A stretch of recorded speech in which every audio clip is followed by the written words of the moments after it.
I'd like to welcome Dr. Jacqueline Aenelle to our webinar today. We will keep you on mute. You're welcome to type in the chat throughout the presentation, but because we are recording, we'll keep you on mute till the end, and then you're welcome to unmute, ask questions at that time. So I will hand it over now. Yeah, and while Dr. J is getting ready to share her slides, we are going to go ahead and launch a quick self-identification and invitation to self-identify so that we can collect all the data that she'll need or if she needs to record this on her CV or anything like that. So I'm going to launch that now while she's putting up her slides.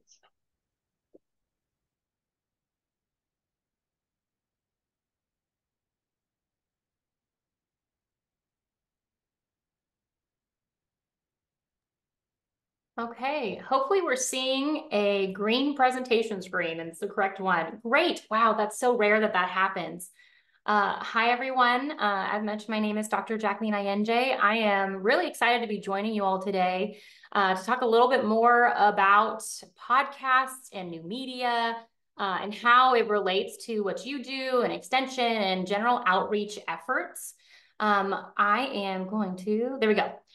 So today, to let you know what to expect, we'll review some existing research, some recent literature we already have on how podcasts and new media, which new media could be like different social media platforms, LinkedIn, social sharing sites. So how are we using those more broadly in agriculture and related sciences? Identify who's currently engaging on those platforms and versus who's listening and who's consuming those materials, and then explore some best practices. And specifically podcasting is what we'll focus on a little bit more today. There'll be some general social media best practices, taking those to the next level.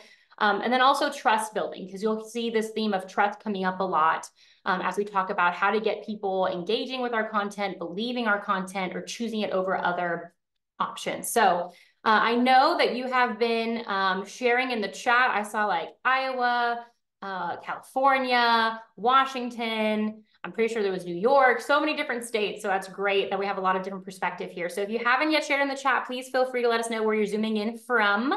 And then I'd also love to know why you registered for this webinar. So there'll be a couple spots throughout the presentation for breaks or times that you can chat and answer like a discussion question. So I'll make sure to look at your responses to those during those break times. Okay, let's progress. I see those results are in. Okay, so while you're introducing yourselves and letting us know where you're from, a little bit more about me, and yes, you see a cow on the screen. So I'm originally from California, hence the beautiful picture of the ocean, which I have not seen in many years now. I'm originally from California, born and raised just south of the Bay Area.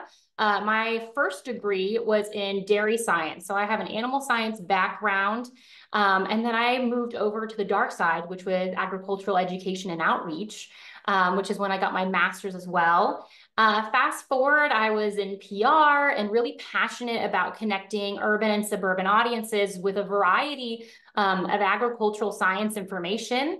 In my master's, my culminating experience was partially making a podcast that connected public audiences with experts and scientists on campus at the university. Does this sound familiar to some missions we know throughout Extension?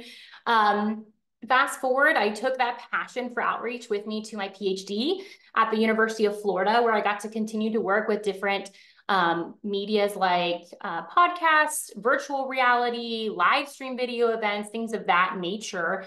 And we'll just get to hear a little bit more about my research in a couple of slides. But now I am at Kansas State University. I know a couple people said they were tuning in from the Wichita area. I am in the Department of Communications and Agricultural Education. I am faculty in our major that is now newly named Agricultural and Natural Resource Communications. I also lead the Kansas Science Communication Initiative. So we do webinars and host collaborative groups that are focused on faculty members and practitioners that are all doing some form of science communication and outreach, and how can we build up those skills and create new partnerships. Over the last decade, I've worked with several different podcasts and platforms. I have my own that's been on a hiatus since I took this new position, but I have my own called From Urban to Agriculture, where I got my firsthand experience in it. I worked as an extension technician for a time, supporting the Honeybee Research and Extension Lab at the University of Florida. So their podcast was Two Bees in a Podcast. Very fun if you're into that. Highly recommend. And then also in my graduate studies, I worked with a platform called Student Streaming Science, which we'll get to see more of that work soon. So you'll hear me talk about science communication. I know this is a term that's not used by everyone, but what is science communication and what do I mean by that? It's just a translation of science to various audiences with various needs, keeping it broad. So anything you do outreach to your volunteers, to your community about your programs, since it is about a topic, right, that has a lot of science behind it, I venture to say a lot of people that work in communications, marketing, and outreach do some form of science communication at some point in their careers. What are some general challenges we'll face that are framing how we think about using media? We know that timeliness is a challenge, right? A lot of times it's a small team or a one-person team or a few people team trying to get information out in the most timely way and competing with others who are maybe being more timely than we are, right? Building trust. This can be especially important or a challenge when we think about more contentious topics we might have to touch on to public audiences. But it's also, again, when we're thinking about other platforms, how are we differentiating ourselves that we are the trusted voice on certain topics, or we are where people choose to come spend their time? And then technology, as we're about to talk about some not so new technologies, but how do we keep up with the curve and the trends and the different algorithms? These are all challenges that we have to face with some added considerations. Again, I've talked about a little bit about competitions, the learning curve, again, as we're learning maybe new audiences, a changing audience, changing needs, or the actual technology, and then fighting information overload. We'll talk about that a little bit more too, as I'm talking about different channels we use to push out information. How do we gauge when it's too much, right? When the audiences we're communicating to are receiving 10,000 different alerts and have over 2 million other podcasts to choose to listen to, how are we fighting that information overload or differentiating ourselves? Okay, so this next section, I'm going to go into just basically podcasts and how we use them. I know we have a pretty broad audience here, so I didn't want to make this presentation just a how-to podcast. There's a lot of great resources for a beginner podcaster who you want to incorporate this into what you do with your programming. That's great. We'll talk about a couple of them. But I did want to kind of give a little bit of an overview for those of you who might not be as familiar with how to get started with a platform like this. And then we'll go into more like advanced tips and tricks, right? Once you have it, what are these like next considerations to go to that next level? The next discussion question I will put here for us to consider if you'd like to engage would be, do you listen to a podcast or how do you use them? And if so, or if not, why or why not? So far I see some people said they were curious, which is why they joined this webinar. So thank you for your curiosity and hopefully we can satisfy some of that. And so far I'm seeing that people occasionally listen or they do love podcasts. So I'll check back on these chats when we get to our next break slide. So brief historical perspective to take into account. I think we all know that podcasts have kind of emerged out of broadcast or with broadcast medium from radio and are now somewhat in competition, but oftentimes also help hand in hand. We have here on campus Ag Today's like 100-year-old radio show that is also now a podcast. So they compete, but they're also in the same vein. So originally when we think of food, ag, natural resource, human science, information going over a radio, it was a lot of new seed varieties, weather updates, crop prices, and some entertainment. And now with online audio, the focus is more on news, still entertainment, environmental sciences and concerns, and a lot of questions about food. Some things that we know about technology right now, over 63% of global population uses internet. That's great because you kind of need it for a podcast, right? But the way they're using this internet is 3 primary ways. Podcast, great. Online audio, that's great for me. It's called job security, right? They use it to watch videos and watch vlogs. So we're going to focus in on those 3 types of media. When we think of podcasting in and of itself, we've seen a steady increase in usage. more and more people are learning about it, getting access to it, and engaging with podcasts. That's why we should be focusing on this platform. When we focus then even more on those committed, dedicated listeners, which I know not everyone is one, right? But the ones who are listening weekly, we can see that it's still that typical, 12 to 54 is our largest population, but we have also seen an increase in the 55 plus age groups also engaging the content. It's just a slower, if you've ever seen of like adoption curves, right? The early adopters to the late adopters, right? So it's a little bit slower adopting it, but we are seeing it also in that 55 plus age range. And of those people that are the dedicated listeners, right, that are going to find our content and be loyal consumers of it, on average, you're listening to about 9 podcasts a week. So this will come into play a little bit more when we're going to talk about like competitors, right? We're like competing for space and attention, right? And time of these audiences. But also we just found out that there's not only one spot for their attention. We have 9 different on average slots that we could fill in their weekly listening. So that was broad, overarching general podcast stats. So let's focus in a little bit more on, again, I call it food, agriculture, natural resource, and human science. This is a term used often by the USDA. So there has been some research. I've done some research. My dissertation was focused in this area on how does this differ from that general podcast usage, right? Because the ones you would make would fall into this category broadly. So we still know that disclaimer, this survey was across 13 states. And it included both like organizational, or corporate or institutional podcasts and personal ones. So the primary reason people listened to this type of podcast was research and learning.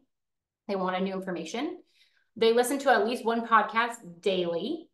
The primary platforms they looked and listened to them on were Apple, Spotify, and Google Play, which when we get into the little bit of a how-to, it's very easy to push to all 3 of those. You'll have them on multiple platforms. The topics they wanted were news, lifestyle, and food. So if I'm making one, I'm going to think about how do I connect into one of those 3 categories maybe, or how can I connect my content into one of those areas. People that had a FANRHS podcast advertised it.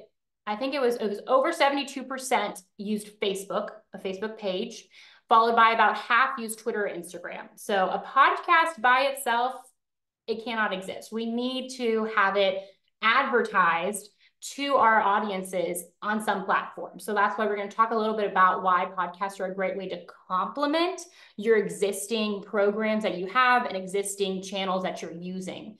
And lastly, we know they're mostly listening from home or in their car. A lot of people on their commute will listen to this. When you're multitasking at home, for me, it's when I'm cooking or doing laundry. I can't just be doing a single task. I have to be multitasking. So given this information, how can we craft the narrative of our podcast to connect knowing what people are doing while they're listening, or knowing what they're most likely doing while they're listening? Maybe they'll be gardening while they're listening, right? But these are just some things to consider. A lot of the people hosting podcasts don't have formal communication training, right? They probably don't have a degree in marketing or communication or haven't taken a class on it. The main way they're learning how to do it is by listening to examples that are already published. So let's hone in even more. How does it apply in extension? What do we know from literature, from examples that are existing out there about using podcasts or other media in extension for outreach? We know that the influence of COVID has changed how we do programming. I'm sure everyone has felt that, of how we connect with our audiences. We know video and audio are effective. People are using it. They enjoy engaging with it. Is it as good or as valuable or as effective as face-to-face opportunities and events? Maybe not, but it's a great supplement. If we're using videos, they need to be short. If you are putting out a 6-minute video, most people are probably falling off between 25 to 50% of the way through.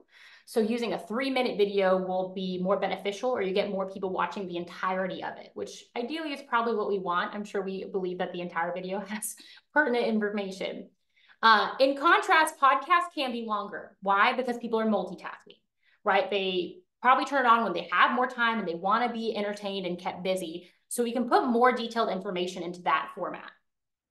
We want to avoid long or frequent advertisements or where we place those advertisements. Most podcasts in FANRH fields don't use a lot of advertisements. They don't have sponsors, right? They're either hosted by the organization who is, the sponsor, or they are a personal effort.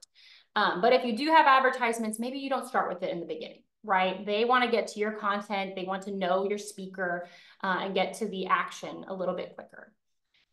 This allows us to continue programming with broader audiences, right? Having these digital tools means that we can bridge some barriers of people who can't attend in-person events or have time conflicts, right? So reaching broader audiences, but keeping in mind, a lot of literature has said and reinforced that who is speaking matters, depending on the topic, right? There are some topics where people want to hear a technical expert. They want to hear the science information from a technical expert, but there's other topics or during crisis or things like that where they want to hear from an opinion leader, a person in position of leadership. And this comes down to trust. They're trying to build trust on different topics, and they have to have the right voice to make that trusting relationship with. These photos are just some programs we worked on during my graduate studies of live stream video, or we used Facebook Live with previously captured video to do what we called electronic field trip experiences. Okay, a couple more slides before our next break where I can go look at your chat and see how you feel about podcast usage. But this is my really quick how-to, okay? Like I said, I wanted to capture a really broad span of interests in this presentation. So if you've never even thought about it, but now you might want to make one, here's a really quick how-to. There's a lot of great how-to guides on how to make a podcast, especially even in extension specifically. So through, I'm pretty sure the UC, the California extension system has a really cool fact sheet out. Buzzsprout is a distribution or hosting site. They have a great blog on how to make one. So a lot of resources, but to break it down into one slide, which I can give it an entire presentation on, phase one is prep. You are brainstorming ideas. Again, if you're doing this for your work, obviously it kind of answers the question a little bit for you about what you're focusing on topic-wise. But ideally, it's an area where your passion meets curiosity. This is for battling fatigue. So I mentioned there's over 2 million podcasts on Spotify right now. But a lot of them, if you click on them, might only have 2 episodes, 3 episodes. And the point of that is because it can be really easy to get fatigued and then drop off, right? So we need to find a topic that you're going to feel invigorated, or at least your institution is going to feel invigorated and passionate about continuing to discuss. And I'll tie in a little bit later when we talk about listener or audience trust in our platform, in us. We identify our audience, if it's internal or external, right? Are we recruiting? Are we talking to who we already have, or both? I like to mention too that sometimes the audience you intend to target isn't always the one that finds you. Sometimes as you put out your content, you'll see new voices pop up that you didn't think were in your target audience, but are more the secondary audience now. Choosing a format of how we want to craft a story. Like many things you do, if you're writing press releases, if you're writing feature stories, social media copy, right? There's different ways that we shape narratives to get the most important information out fast. And especially in podcasting, it's really important to still use that telling a story, right? How do we bring people in, tell them the key takeaways, get them drawn into the story to stay for the details, and then reiterate those main points at the end. And then you select your equipment and software. Normally in the larger how-to presentations I have, I'll go through all the free software options, expensive software options. Just know that there's both, right? You can do this as easy as a cell phone and some, I guess, AirPods. I still use the ones with a cord on it, so I couldn't think of the word for a second. AirPods and a cell phone, you could technically record a podcast, right? And use the free GarageBand app on your Mac to edit it, or iMovie, right? But most people are using a little bit of maybe a Blue Yeti mic, $150, up to a Rode mic, or a soundboard. So there's a range of equipment you can choose to invest in and accomplish this. So going into your production, obviously, if you do it roundtable, solo voice, interview style, all things to consider.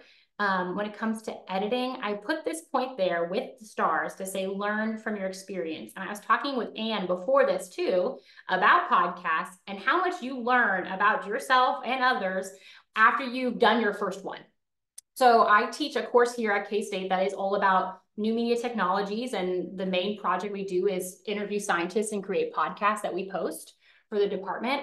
And I always tell my students to record one, edit one.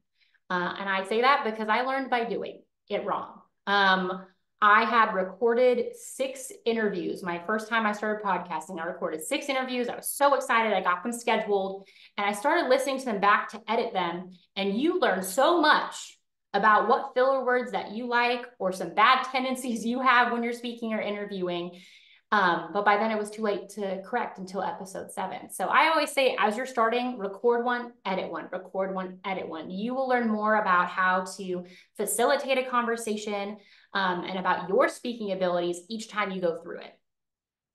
Last phase would be promotion of it, right? Like I said, a podcast, you can put it up, but if you're not advertising it anywhere, it's not going to gain a lot of traction. So how are you going to distribute it? SoundCloud does this, Buzzsprout does this. Anchor is now called Spotify for podcasters. It is free. It is what I use, but it has to be connected now to a Spotify account. And most of these distribution platforms, they will do it for you, right? You select which platform. So like I said, like Google Play, Apple Podcasts, and it will go through a lot of that process for you to simplify and streamline that. The social media part, right? Where are you advertising this and how? Okay. You can think about this too as a marketing map, right? How am I pushing people from my social media to the podcast? From the podcast, am I pushing them to our website, right? What directions are we pushing our audience in to be most effective? Keeping in mind, if we're using Facebook, Instagram, and Twitter to promote this product, keeping in mind analytics and algorithms. So again, we know video is really liked by algorithms for social media. So you can use something called Waveco, WAVVE.co, to make a clip of your podcast audio into like a video, right? Maybe you recorded the actual interview, or maybe you put it with a cool infographic, but now it's technically seen in the algorithm as video content, which will go better which will show it better in the algorithm. We also know most platforms prioritize people you know, right? So like on Facebook, if a friend of a friend likes something, they'll see it. So how can we get our audiences engaging with that content so that it's pushed to like-minded individuals also in their network? So that's where you kind of have to build in this like multimedia perspective. It's a holistic, interconnecting relationship between these channels. And then some design components, like I said, there's Wave for making those like video clips. You could use InDesign if you're comfortable with it, or Canva. Okay, so some final things to keep in mind on the side of like creation and use. This can be collaborative, not competitive, right? On average, you're listening to 9 podcast episodes a week. You can be one of those, right? Most podcasts are probably coming out once per week. You can be one of those slots. This is an opportunity to cross-promote, right? If there's another podcast that you think has a similar or overlapping target audience, you can cross-promote, be a guest on their channel, use that to your advantage. We know podcasts can help share science knowledge and the process of science. This helps when we're going to talk in a few slides about trust. So some of mistrust in science or mistrust in ag science too, right, is connected to a misunderstanding about the process of how we generate scientific knowledge. So podcasts are a way to share about that process and demystify it. Podcasts take a lot of time, right? We're battling fatigue. It's a team effort. You have to make it. You have to edit it. You have to schedule the logistics of it. You have to promote it. So why not make it a team effort, right? If you can have a team of people helping with all that process, you have more of a chance of longevity. Most podcasts are self-funded, so that means most startup costs of it are pretty low, but it's not unheard of to have sponsors or a collaborative effort there.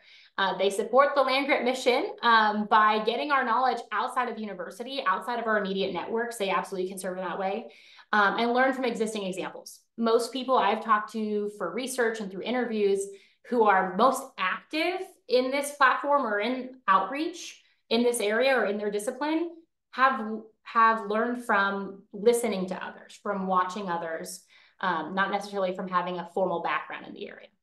So quick break before we switch topics into just more how do we support social platforms, build trust, and differentiate from others. I'm going to check the chat real quick and see. So some people occasionally listen, listens all the time. I love to hear that. Not really listening, that's okay. Not a podcast listener. It's always fun to see the split in groups that I talk to. When they're multitasking, so cooking, cleaning, driving, absolutely. Some are selective. Some are not any more than personal opinions, not based or backed up by scientific information or research, public information. Absolutely.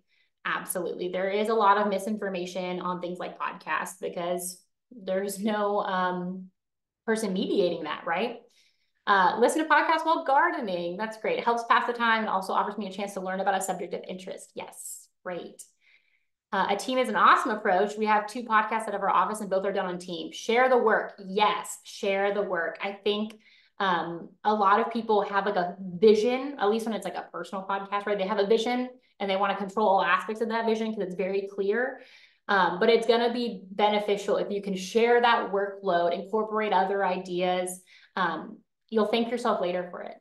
Okay, so now we're going to bridge into, like I said, talking more about that trust piece. We mentioned whoever made that comment in the chat about kind of misinformation or not science-based information queued me up perfectly for this. How do we differentiate from others if we are combating information, which you just might be? So something I like to go back to is this trust equation. This came out, oh gosh, 2001, 2010. I get the one mixed up in my brain. And basically they said that trustworthiness of an individual or a program, trustworthiness equals your credibility plus your reliability plus the level of intimacy over your self-orientation, which sounds really complicated. So let's break that down a little bit. Trustworthiness is your credibility, so your credentials, right? Who are you? Like, what are your degrees in? What do you do for your work? Like, what is your relationship to the topic? Plus your reliability, how consistent is your content? Are you showing up in this space? Am I seeing your name every single time I search this topic? Are you in the conversation? Are you giving me reliable, credible, what I perceive as reliable and credible information in a consistent way? Are you posting your podcast once a week on the same day at the same time? Or do you do it just willy-nilly? Plus your level of intimacy. So this is how close someone perceives their relationship to you. So your level of intimacy in relationship between, I mean, maybe, I guess, depending on your family dynamic, between your mom and you might be closer than your level of intimacy of relationship between you and a person at the gas station, right? And that's just saying that you're more likely to trust the person if they have an increased level of intimacy, closeness to you. I always like to give the caveat. I think it's really interesting.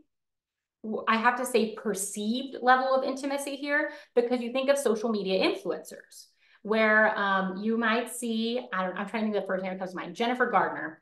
And people see her and she puts recipes and she gardens and I see her every day and she's always posting. I feel so close to her, right? So people on social media will develop a perceived close level of intimacy with individuals, celebrities that they might have never met, right? So we have to get that caveat. So perceived level of intimacy and closeness over self-orientation. So who are you? Like my own self-concept. So maybe different factors that you can find common ground with the individual. So maybe another faculty member, another female, another first-generation college student, another dog mom, another real mom, someone else who's engaged, right? How can we connect with people on some of those personal aspects? And all of this feeds into how trustworthy someone finds us.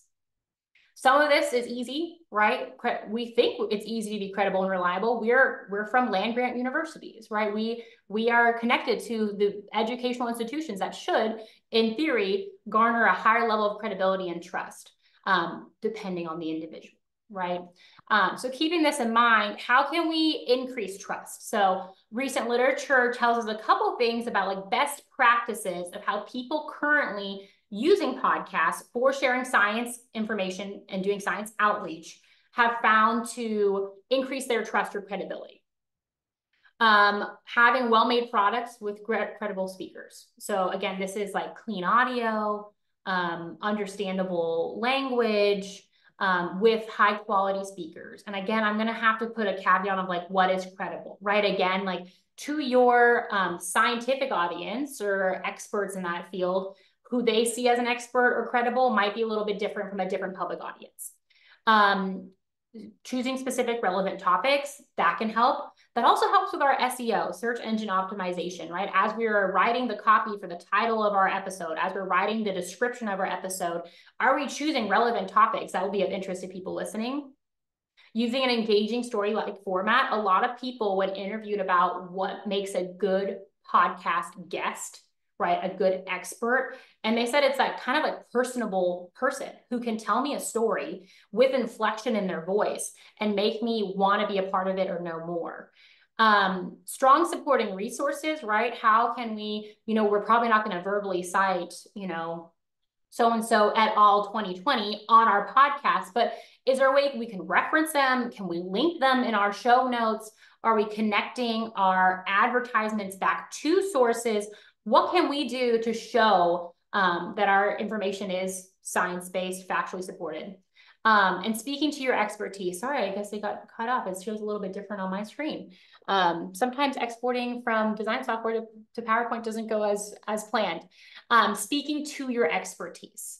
So a lot of the experts that I've talked to through research, talking about how they go about this, right? Combating misinformation or what leads to it, how do we avoid it? They talk a lot about how their expertise is this big, right? Like it's a mile deep, right? Like an inch wide, a mile deep. And they're very strategic about not speaking to parts of a problem that isn't within their level. So as we know, a lot of topics within food, agriculture, natural resources, environmental sciences are holistic, right? One problem, one question should be and could be answered by people that work in water science, soil science, crops, chemicals, all these different topics.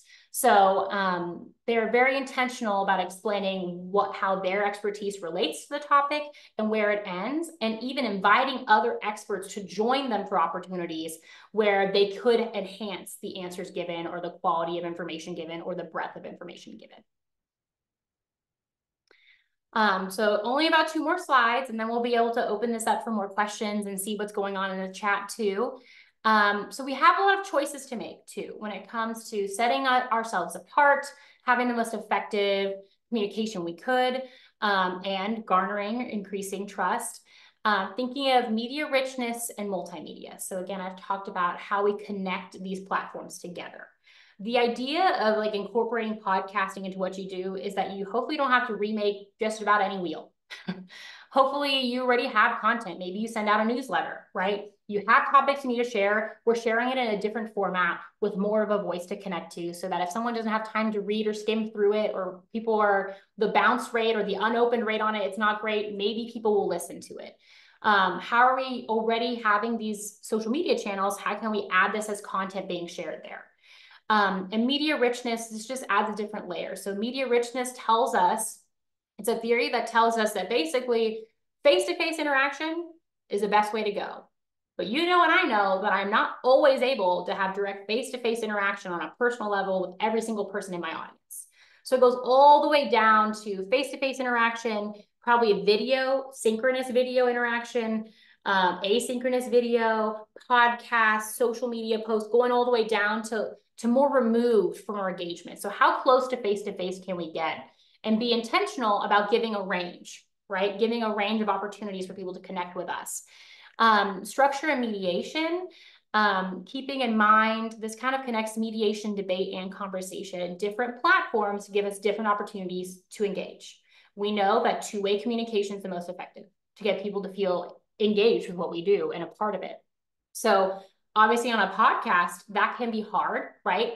It's a asynchronous opportunity. There's no audience there, but how could we incorporate audience questions or audience feedback? Do we read out reviews during it? How can we engage, change the structure of what we do to engage more with audiences?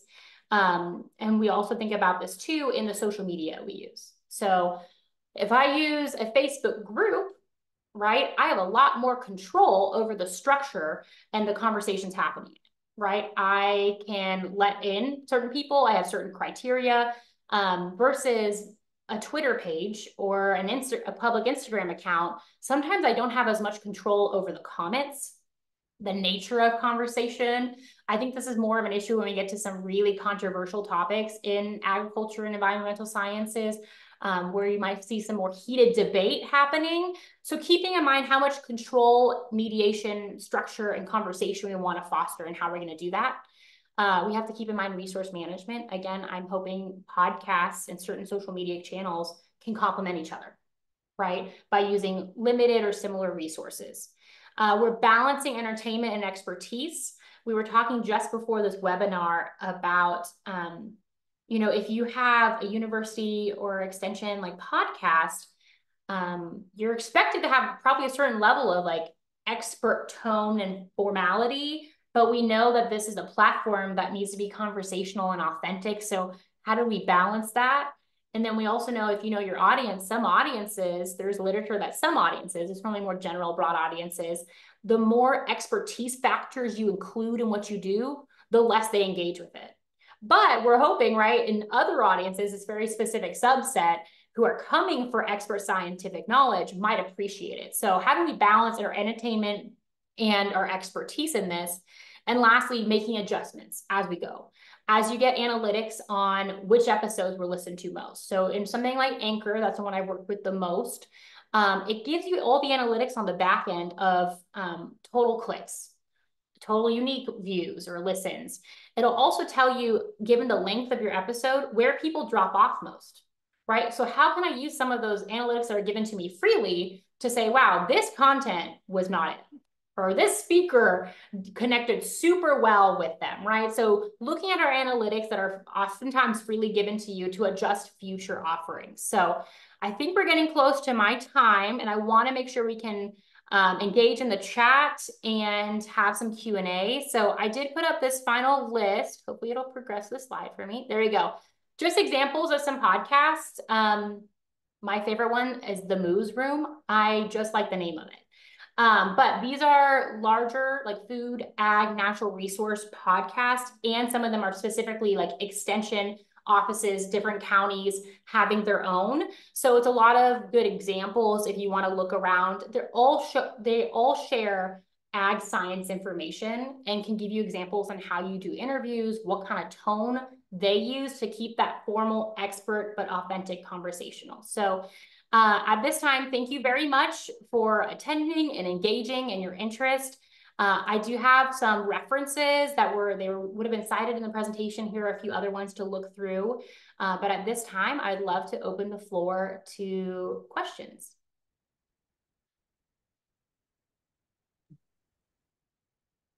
Thank you. That was awesome. All right, I would say anybody that has questions, you're welcome to type them in the chat, or you can unmute as well. Probably if there are a lot of unmuting, or raise your hand would be best, and we can take questions from there.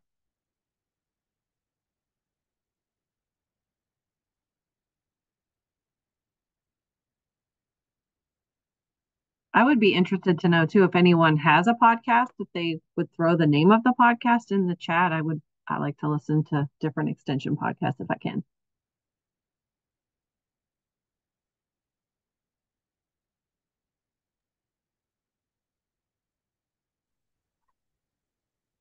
Did a great job at giving us a great starting point, because like I told you earlier, I've not looked into this, but it's very exciting to think about, having this group of audience, members that you would be reaching on a weekly or bi-weekly basis. That's a nice, that's always our goal, I think, within extension, is to make multiple contacts with the same people to then gauge your change or their change in behavior, and that sort of thing. So this seems like a really nice tool to use for that. Good. Yeah. It can be. It can be. It definitely can be an adjustment to incorporating it and serving that capacity, but it's absolutely a great tool. Though I am very biased, I can recognize that as well. So I see that we had a couple people writing in the chat. Many of us probably host webinars already. Do you have any data about converting from a webinar host to a podcast host? Similarly, about converting audiences from one to the other? That is a really good question. I don't have any data right now. I also host webinars now, and I've done like kind of both formats. And I will tell you anecdotally from personal experience, it's wildly different. And I would love if Anne will chime in after too, because I know you've also hosted webinars and hosted podcasts. But in my experience, on a podcast, when I host webinars, I'm there facilitating. I speak for about 5 minutes at the beginning. I might throw a question or two in at the end and acknowledge like the next steps or upcoming events. When I'm on a podcast, I am part of the experience, right? I share more about my reactions, my own personal experiences. So a lot more of my voice comes through, and a lot more of it is unscripted, right?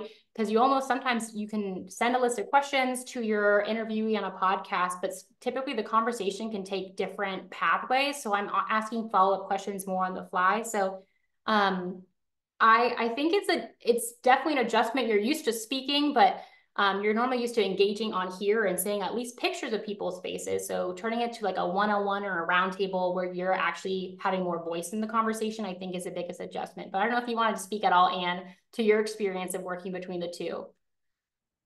Actually, mine is very different.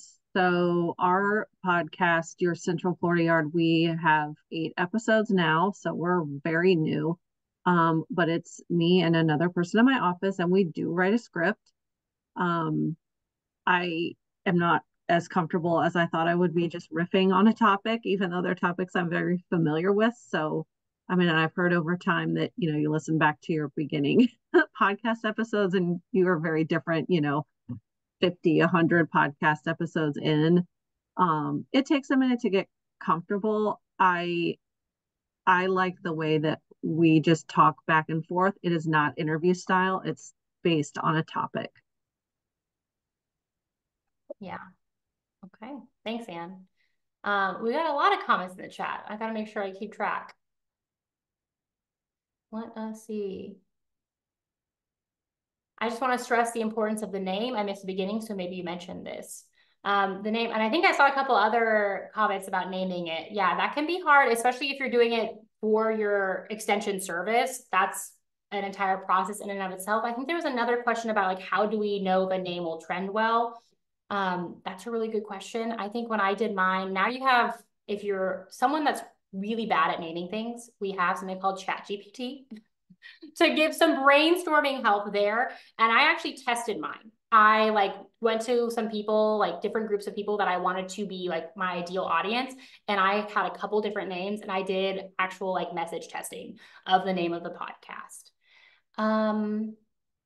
How do we get over the fear that no one will listen?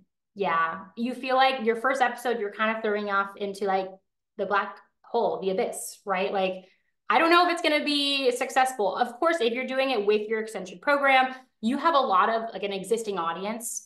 And as we know, even here, some people said they love podcasts. Some people said absolutely not. So in your existing audience you have, it's going to be the same. But there's going to be at least some people willing to try it and trial it. And you have such an existing audience from your other social media platforms. It will help you get it off the ground versus people that do it on a personal level and have maybe no existing platforms, no existing following, setting it up that way. But someone, if you make it, they will listen, right? You build it, they will come. You make it, someone will listen. And then as they listen, you can help craft it to meet the needs of the people that have shown interest. On break right now, but Houston, ours is homegrown series. Cool. Great info, very applicable to work. I appreciate that. Thanks, Matthew. I think we touched on the how do we come up with a creative name. That was my 2 cents. If anyone has other ideas for how you named or would name, there are 2 out of UF IFAS. Your Central Florida Yard, naturally Florida. Yep. Sorry if you answered the beginning. What is the recommended maximum length of a podcast? That is such a great question, Sharon. I get that all the time. It depends. I hate to be that academic and use an academic answer, but it depends. So typically recommend starting shorter, and we call it like earning airtime. Start with shorter episodes. Once you build a little bit of an audience that is proven to like enjoy and engage with your content, then you can start increasing the length. I know for ours, we try to keep it around like 20 minutes, but I also know there's other topics that you can post an hour of content and you will get people engaging. And I see Anne has a hand up. Yeah, that was one of our questions too. In fact, our first episode we recorded that was supposed to be 30 minutes. The content gave us 7 minutes of good content. So it was pretty short.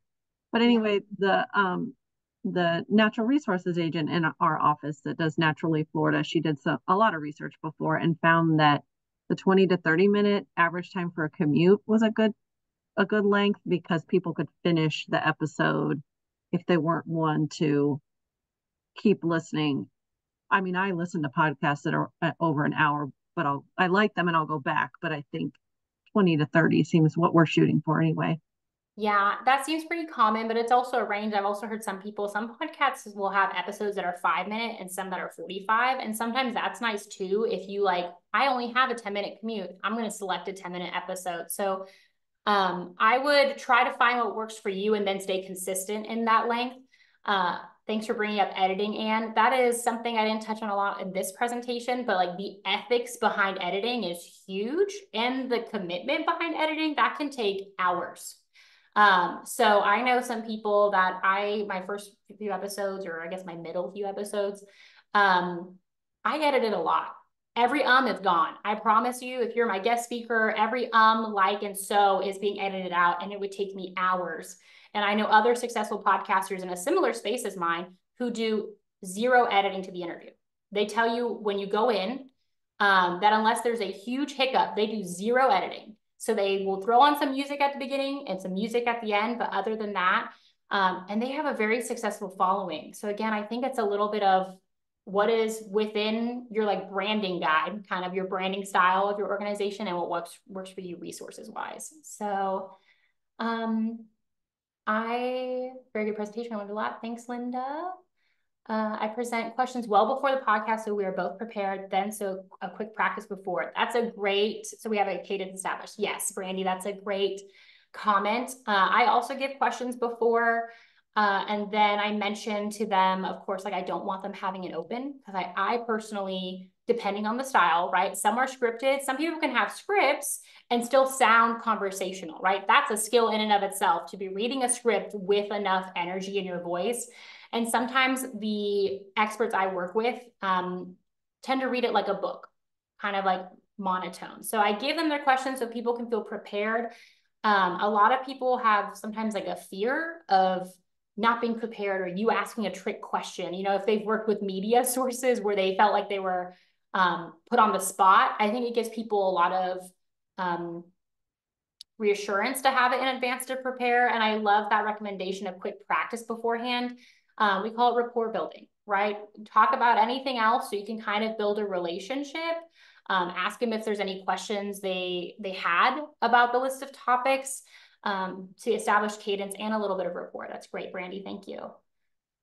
I may listen to those mentioned. Good. I'm old school. I believe that integrity must be maintained as a representative of your state's extension service. Whatever your podcast/broadcast must be factual, not your opinion, just to my 2 cents. Yep. A lot of the, podcasts you find in the food, ag, and natural resource space are going to be fact-based, right? We are bringing on people that are doing research. They have stats to share. They have programs that are existing.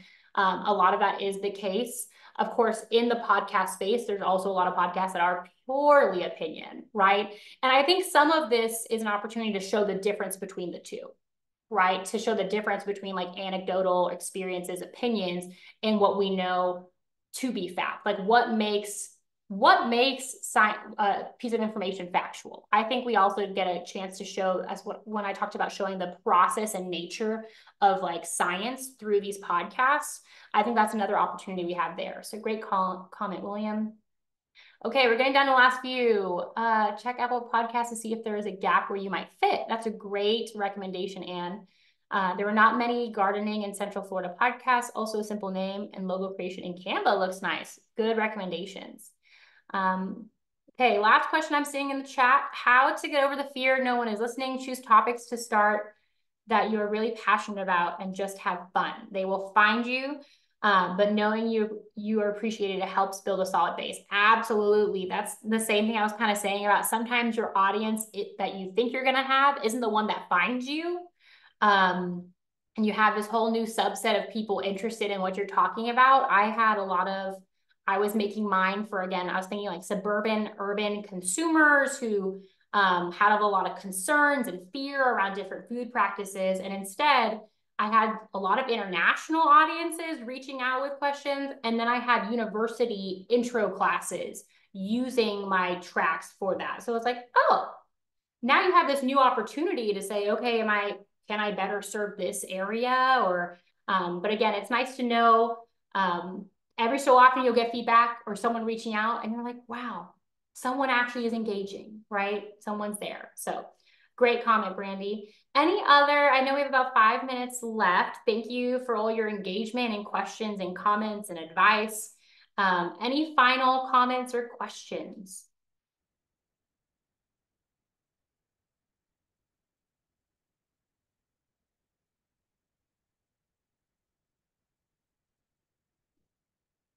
Okay, well, I just want to thank you both, Ashley and Anne, for inviting me and allowing me to spend some time discussing this. And I hope that everyone has found at least something valuable to take away from this, or maybe even if it's just a new podcast name to go and check out and listen to. But thank you again for your time and engagement.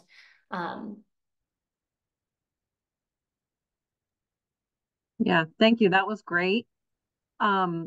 I think, Ashley, you're going to reshare the slides. If you don't mind, I can share the link. So all of our webinar recordings are on our YouTube channel. So this one will be posted on the YouTube channel also.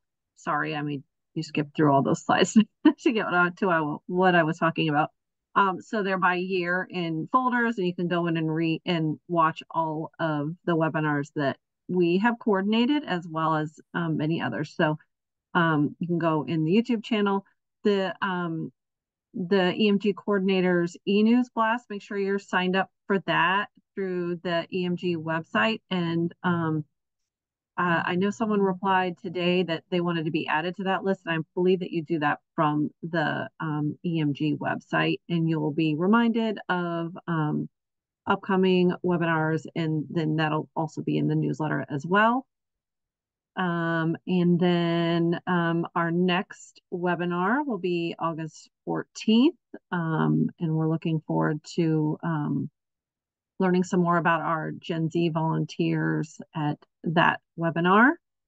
And then the October webinar, we'll have a recap from a coordinator on the national committee. They'll recap the conference in Santa Fe that will be in August. So you have to wait till October for the recap. And then Colby Silver will be back to talk about some of that evaluation that we talked about at the end of last year. We'll kind of wrap that back up again and gather all of that information that we had gathered in, I believe, December of 2023. And then in December, our last webinar of this year will be on therapeutic horticulture. And so we have a pretty wide range of topics. Anything that you're interested in for the following year, you can shoot Ashley or I an email and we can add that to our list. All right, did I get all of the slides? I think I did. So